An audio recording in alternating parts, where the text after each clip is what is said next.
Luna rubbed her eyes and sat up, her curiosity aroused.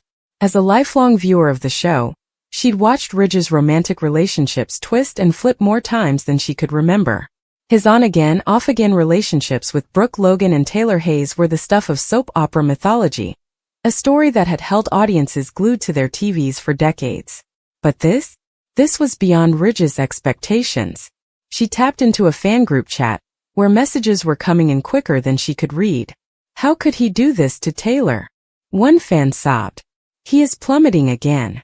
Another typed, followed by a series of crying emojis. Luna read through the posts, piecing together the drama that had played out on television.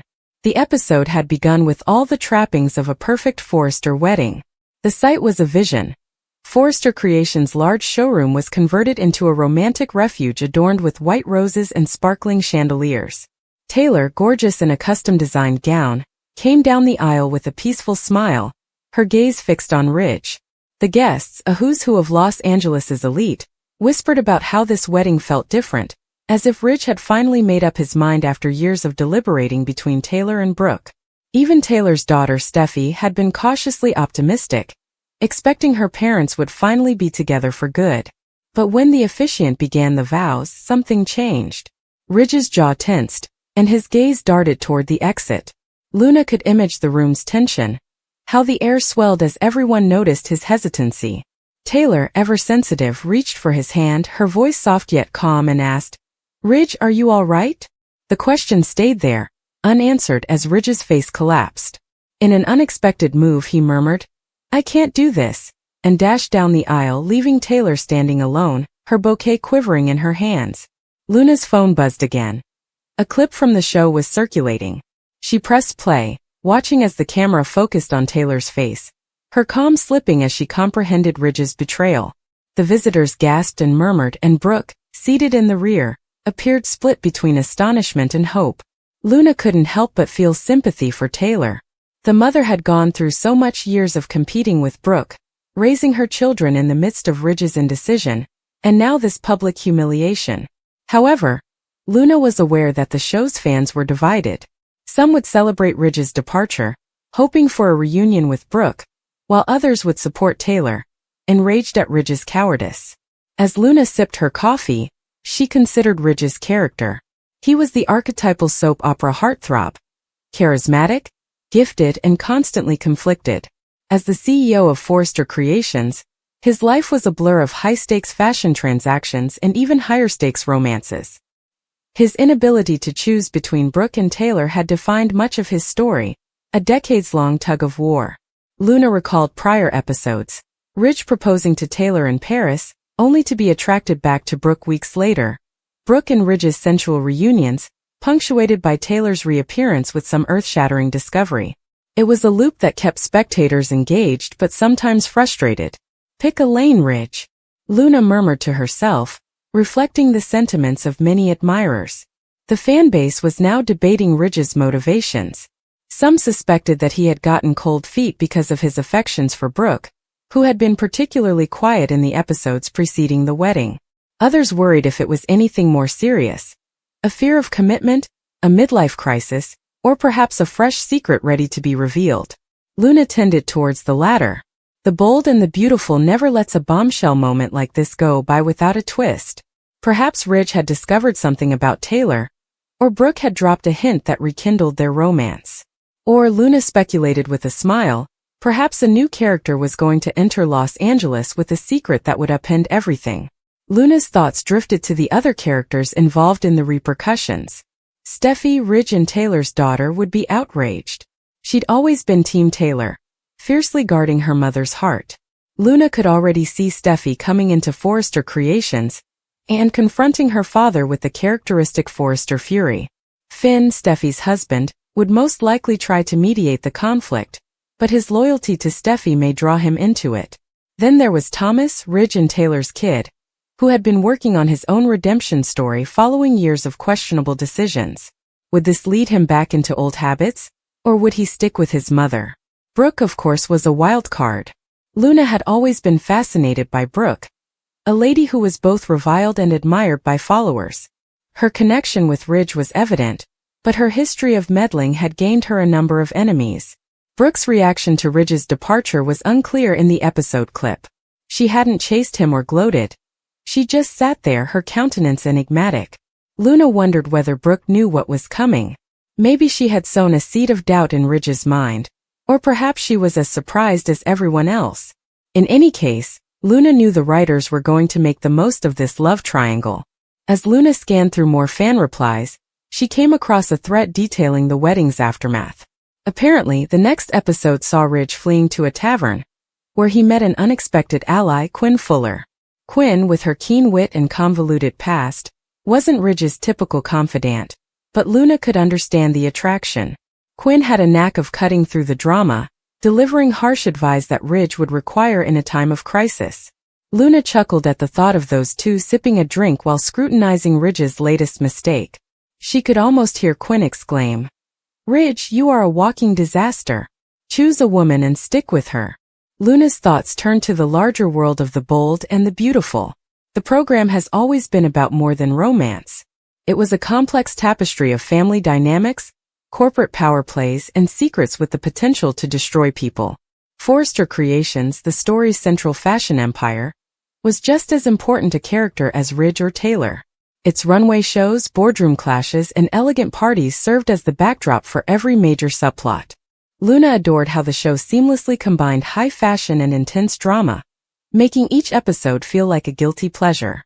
She looked at the clock, realizing that time was running out, but she couldn't stop herself from delving deeper into fan theories. According to one post, Ridge's fleeing act was motivated by a health issue rather than Brooke or Taylor. Another fan claimed to have spotted a script leak indicating a surprise reappearance from a long-lost character, possibly Sheila Carter, the show's regular villain, stirring up mischief again. Luna ignored that one. Sheila's previous arc had been crazy enough, and the writers appeared to be giving her a rest. Still, the prospect of a new bombshell kept Luna interested. What if Ridge had found a secret child? Or what if Taylor was hiding something that drove him away? Luna's phone buzzed with a new message from her buddy Mia, another BNB fanatic. "Can you believe Ridge?" The text read, "Taylor deserved better." Luna typed back, "Totally, but you know he'll be back with Brooke by next month." Mia responded immediately, "Ugh, don't remind me. Taylor will always be my team."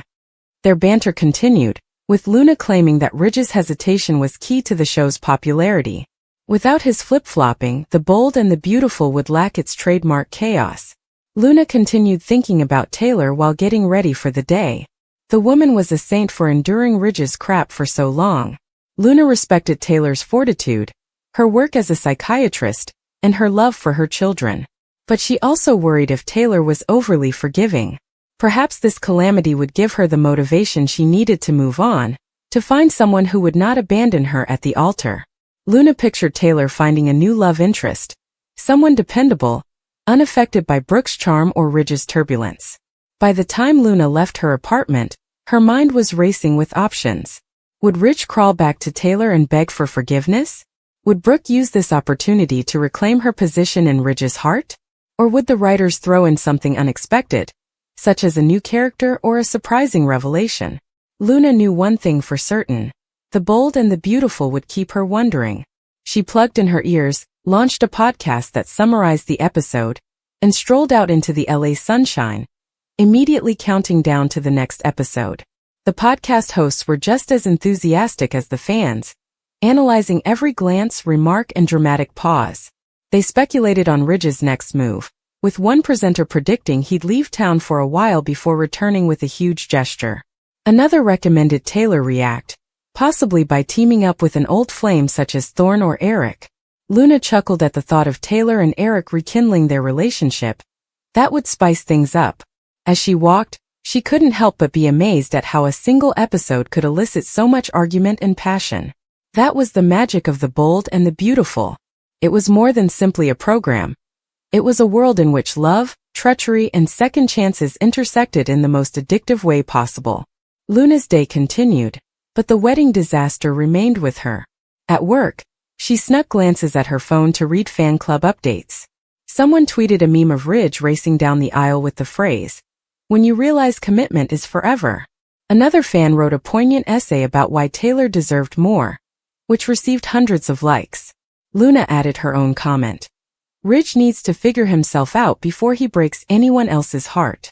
She pushed publish, feeling a tiny joy at being a part of the fanbase, a community bound together by their love for this crazy, dazzling world. As nightfall fell, Luna sat on her couch, ready to revisit the show. She wanted to capture every detail, the sight in Taylor's eyes, Ridge's hand shaking as he fled, the visitors' emotions. She realized the drama was far from ended. Ridge's decision would have far-reaching consequences, affecting Forrester Creations, the families, and the entire show. Luna would be there, episode after episode, cheering, grumbling, and speculating alongside the rest of the audience. For the time being, she pressed play and immersed herself in the world of the bold and the beautiful, where love was never easy and calamity was always just one vow away. How far will Taylor Hayes go on the bold and the beautiful to bring Ridge Forrester to the altar? With all of the drama in Naples, Ridge will most likely meet up with Brooke Logan again. But does Taylor, his fiancée, have another ace under her sleeve to save their engagement? Continue reading to find out. Here's what happens next on Bold and the Beautiful with spoilers underneath. Bridge's endgame. There's nothing like a daring water rescue and seeing your life flash before your eyes to make you realize you're marrying the wrong man. Brooke Logan informed Ridge Forrester that she had moved on from Nick Marone and was tired of his ambiguous behavior. The Bold and the Beautiful authors then threw a curveball in Naples, directing Ridge Forrester to save Brooke's life. The Bold and the Beautiful spoilers all point to a Brooke and Ridge reunion. Even showrunner Bradley Bell has acknowledged that Ridge and Brooke are the endgame of this story. But Taylor Hayes isn't about to let her boyfriend leave without a fight. After all, she had just proposed and started organizing the wedding.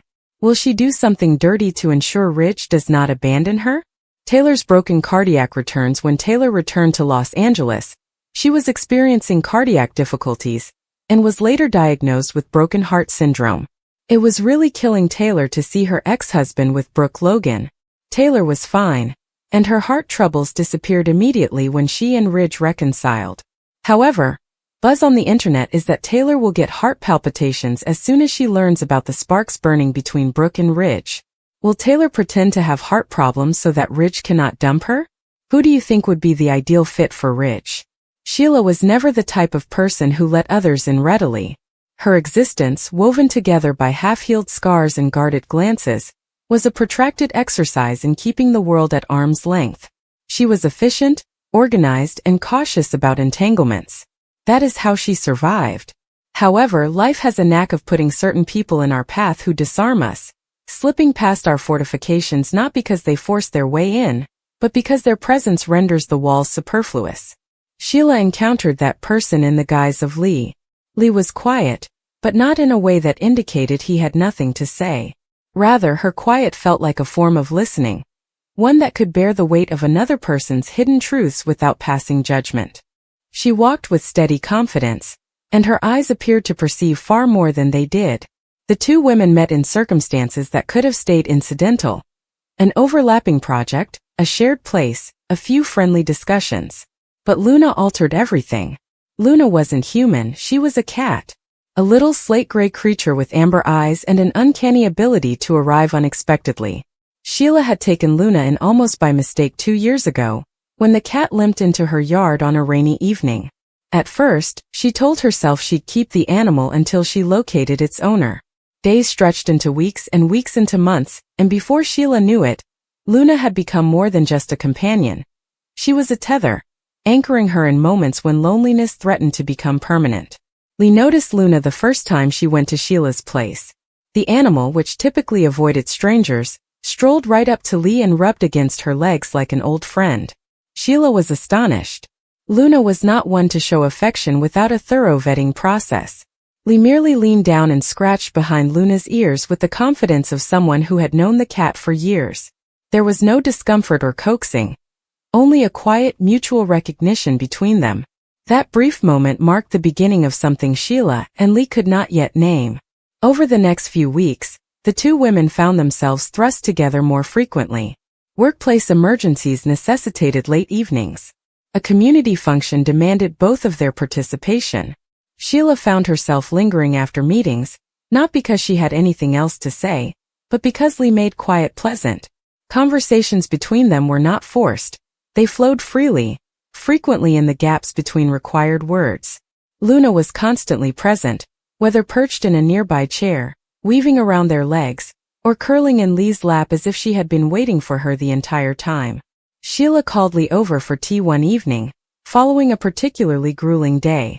She had no plan for conversation and only intended to provide a calm space for both of them to exhale.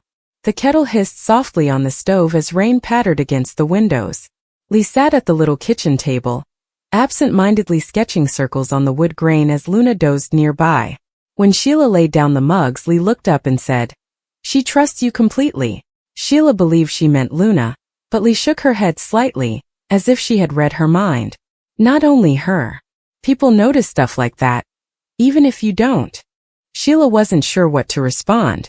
Compliments had always made her uneasy, but something about Lee's tone made them feel less like flattery and more like a straightforward statement of truth. "Trust isn't easy," Sheila finally said. Lee's eyes softened. "No, but it is worth the effort."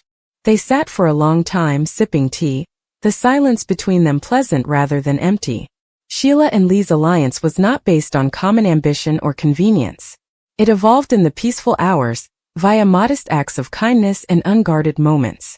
Lee began to stop by more frequently, sometimes bringing fresh bread from a bakery, sometimes with nothing but a desire to sit and share a meal.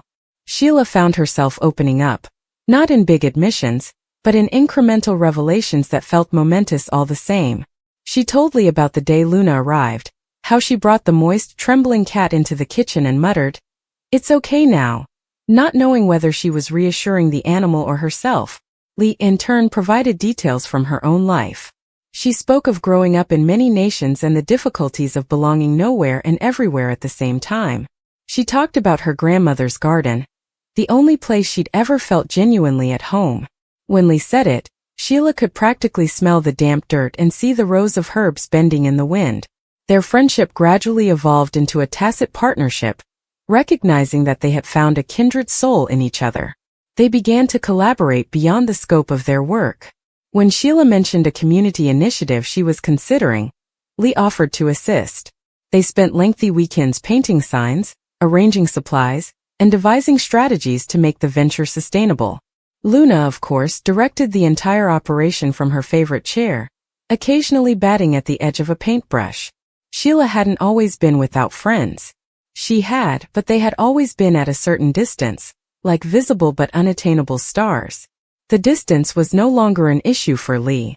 There was a sense of mutual reliance that neither of them had intentionally sought, but both accepted without hesitation. Lee's car broke down, so Sheila went across town at midnight to pick her up.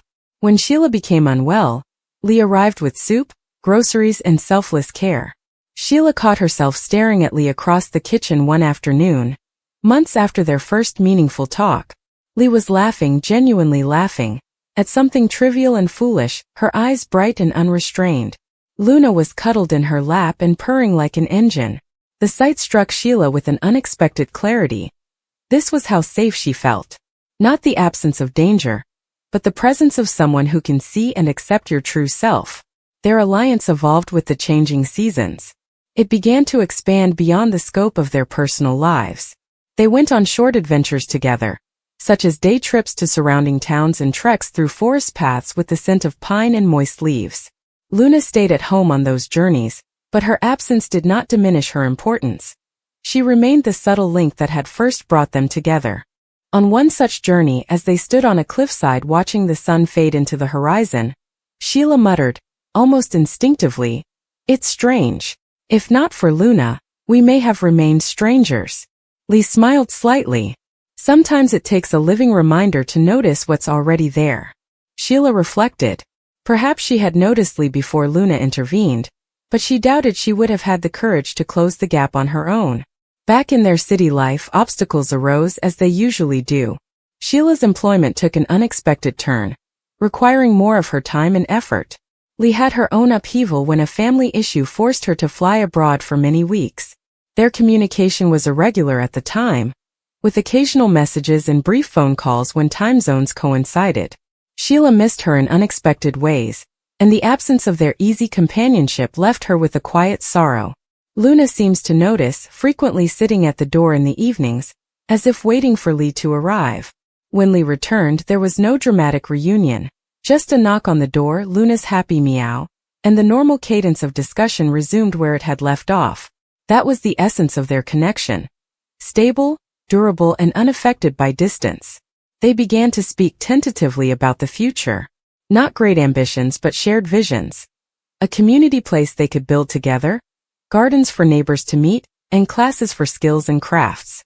Sheila was shocked to find herself picturing these things not as distant fantasies, but as feasible realities, because Lee was present, and with her, the burden of the task felt lighter. During one of these conversations, Sheila recognized that the bond they shared was more than just coincidence. Yes, Luna had been the trigger, but what had developed between them was the consequence of their mutual decision. Day after day they had chosen to be present for each other, to listen, to trust, and to weave their lives together in subtle and significant ways. On a cold winter night, with snow drifting past the windows, they sat in the living room, a fire crackling in the fireplace. Luna lay comfortably on the mat, soaking up the warmth. Lee was reading with her feet curled beneath her, while Sheila nursed a cup of coffee. Outside, the world was quiet. Sheila gazed around the room and reflected on how odd all of this would have appeared to her a year ago. The warmth, ease, and sense of belonging. She reached down and absently stroked Luna's fur, sensing the cat's constant purr beneath her palm.